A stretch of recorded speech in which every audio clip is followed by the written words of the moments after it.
పొరబాటున చేజారిన తరుణం తిరిగొస్తుందా?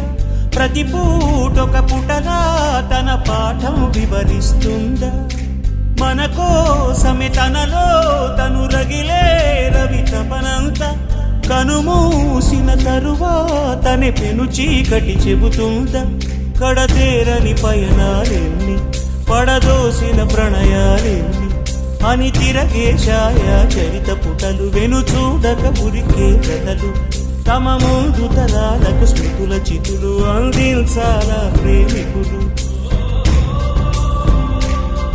ఇది కాదే విధిరాత, అనుకోదేం ఎదురీత. 10 నెలలు తనలో నిన్ను మోసిన అమ్మైనా అప్పుడో ఇప్పుడో తనని కలను అంటుందా?